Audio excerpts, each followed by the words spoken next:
Morjes! Tänään on kylmä ja hieno tähtikirkas ilta. Lähdetään vähän kuvaamaan pohjoisen tähtitaivaan liikettä. Mulla on erikseen sitä varten kamera repussa mukana ja mennään yhdelle laavulle ja sillä aikaa kun kamera nakuttaa kuvia tähdistä, voidaan tehdä tulet siinä laavulla ja keittää vähän iltakahvia ja viettää siinä aikaa. Sitten tietenkin katsotaan, että minkälaista materiaalia saatiin tähdistä tallennettua. Tämä on Kintulammin retkeilyalue Tampereen Teiskon alueella ja tämä on aika uusi retkeilyalue. Tämä perustettiin tuossa vuoden 2017 loppupuolella ja tullaan joskus sitten paremmalla ajalla yön yli reissulle tänne ja katsotaan tarkemmin paikkoja, mutta nyt mennään suoraan tuohon Kintulammin järvelle. Siitä jäältä luulisi olevan hyvä näkymä pohjoiseen ja siinä yhdellä rannalla on sitten semmoinen risavanha pressulaavu ja tulipaikka, niin mennään siihen sitten tulistelemaan.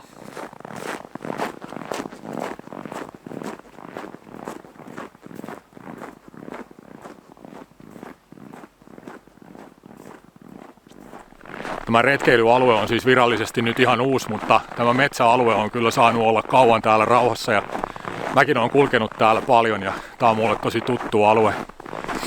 Tämä retkeilyaluekin suunniteltiin jo 2007, mutta virkamiehillä meni siinä sitten 10 vuotta ennen kuin se rahoitus tähän löytyi. Ja nyt täällä on sitten merkattua reittiä ja on rakennettu laavuja ja puuliiterit tehty ja täytetty puulla. Ja hieno retkeilyaluehan tästä tuli.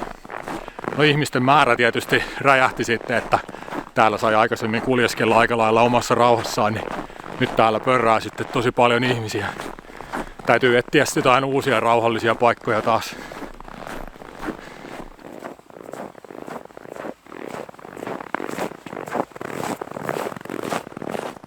Siinä on Kintulammin maja. Se on siis kaupungin vuokramökki ja täällä ei ole nyt ketään, niin voidaan ihan hyvin mennä tästä pihapiirin poikki. Tämä on vähän semmoinen paikka, että sen kyllä sit aina todella kuulee, kun täällä on ihmisiä, että aika hulinaa monesti. Tuolla sitten pimeydessä tuolla edessäpäin on Kintulammi, siis se järvi. Se on vähän hämäävää, kun siis Kintulammi on sekä sen järven nimi että sitten tämän niin kuin alueen nimi.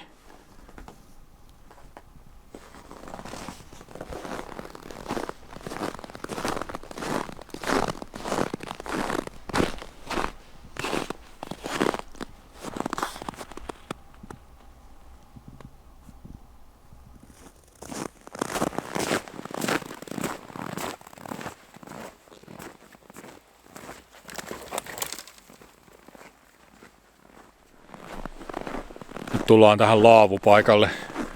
Siinä on puuliiteri. Sitten täällä on toi vanha pressulaavu ja nuotiopaikka sen edessä.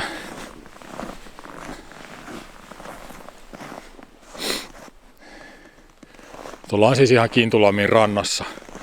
Tosta lähtee jää sitten. Sitten vaan katsomaan kameralle hyvää paikkaa. Pilkillä täällä ainakin on käyty.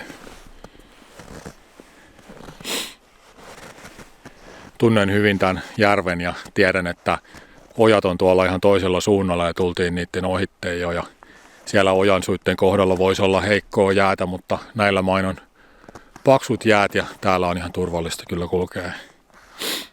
Nyt on ollut niin kovia pakkasia, että kyllä varmaan alkaa olla ne ojansuutkin aika hyvässä jäässä. Vitsi, tulikin pieni probleema nyt tähän alkuun, kun mä nyt muistin jostain syystä väärin tuon pohjoisen suunnan suhteessa ton laavun sijaintiin. Ja se meneekin nyt sillä lailla, että kun kuvaa pohjoiseen tähtiä, niin se nuotion loimotus luultavasti näkyy sit siinä kuvassa. Että en tiedä, onko se niinku hyvä juttu laisinkaan, että täytyy yrittää sommitella tää homma sillä lailla, että se nuotion valo ei sitten häirittisi liikaa kuvaa tuolta tähdistä. Hienosti on kyllä tähdet näkyvissä, että iso Otavakin on tuossa tosi kirkkaasti näkyvissä ja tuolla hienosti pystyssä nyt tähän aikaan päivästä. Joo, kaikki alkaisi olla valmista, kamera on asemoitu ja tämä kuvasommitelma on nyt sellainen, että pohjan tähti on tuossa niin kuin vasemmassa yläkolmanneksessa ja sen ympärihän niin kuin kaikki näyttää tähti taivaalla pyörivän. No siis todellisuudessa me pyöritään, mutta siis se vaikuttaa siltä niin kuin tähti taivas pyörisi. Siihen ei tullut mitään metsän reunaa nyt tuohon niin kuin kuvan alareunaan. Mä tykkään niin kuin parhaassa tilanteessa sillä lailla, että siinä näkyisi metsän reuna siinä kuvan alareunassa, niin sitten se on tosi hienon näköinen, kun se tähtitaivas niin kuin pyörii siellä sen metsän rajan niin kuin takana, mutta mä en sitä voi nyt tähän kuvaan tehdä, koska toi nuotion loimotus näkyy ilman muuta liikaa sitten siinä kuvassa. Kyllä mä uskon, että tästäkin ihan hyvä tulee. Sitten vaan laitetaan pariksi tunniksi kameran nakuttamaan.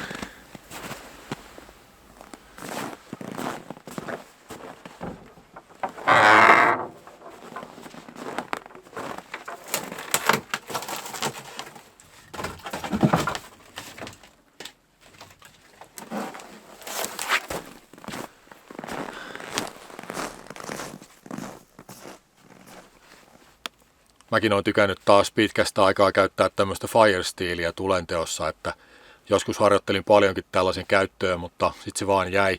Ja mä oon käyttänyt tulitikkuja aika pitkään nyt ja tykkään tulitikuista, että ne on jotenkin symppikset tulentekovälineet, vähän tommoset perinteisemmät. Ja näitähän kovasti kutsutaan niinku tuluksiksi suomen kielessä, mutta siis mua se jotenkin hämää, koska oikeat tuluksethan oli ne karkku- ja piikivitulukset, joiden käytöstä ei nyt ole mitenkään ihan mahdottoman kauaa kuitenkaan vielä, että se sana vielä tunnetaan hyvin sieltäkin, niin en ole itse oikein tuluksiksi tätä niin kuin oppinut koskaan kutsumaan, että mä oon vaan sitten sanonut Firesteeliksi tätä niin kuin englannin kielessäkin monesti sanotaan, mutta mitäpä sillä nyt väliä, kyllä nyt monet varmaan tietää kumminkin, että mitkä ne niin kuin alkuperäiset tulukset oli.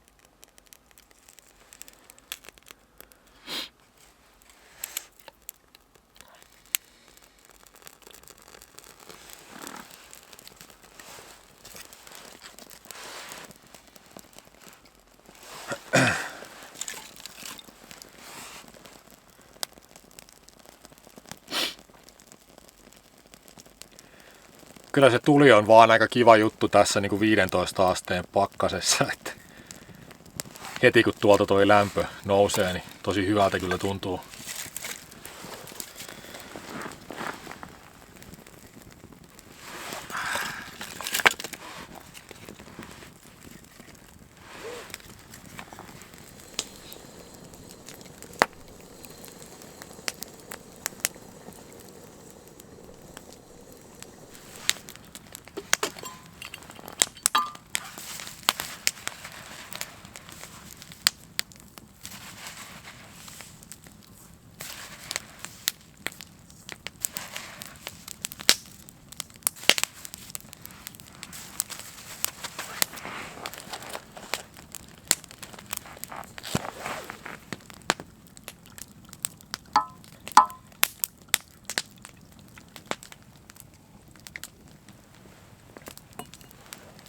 On kyllä tosi kylmän tuntusta. Pitäisi olla joku 15 astetta pakkasta, mutta jos arvata pitäisi, niin kyllä mä sanoisin, että 20 ainakin, mutta en tiedä. Ehkä tänään on vaan jotenkin itsellä semmonen päivä, että tuntuu kylmemmältä, en tiedä. Tai sitten on joku kosteusero tai joku sellainen, mikä sen niin kuin selittäisi. Voihan se tietysti pienelläkin alueella vaihdella se lämpötila jonkun verrankin, että korkeuserojen mukaan ja näin. Joo, nyt ei satu olemaan mittaria mukana, ei pysty tarkistamaan omasta mittarista.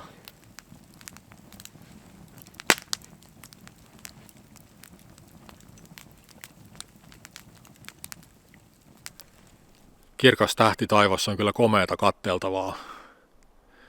Ihmiset on jostain aikojen alusta saakka ihmetelleet tähtitaivasta ja muinainen ihminen näki vaikka mitä merkityksiä tuolla tähdissä. Eikös Kalevalassakin sanota, että karhun koti on Otavan olkapäillä? Ja metsästäjillähän oli semmoinen ikivanha tapa, että metsästetyn karhun kallo piti palauttaa metsään petäjän oksalle roikkumaan, jotta karhun sielu pääsi palaamaan sitten kotiin sitä kautta.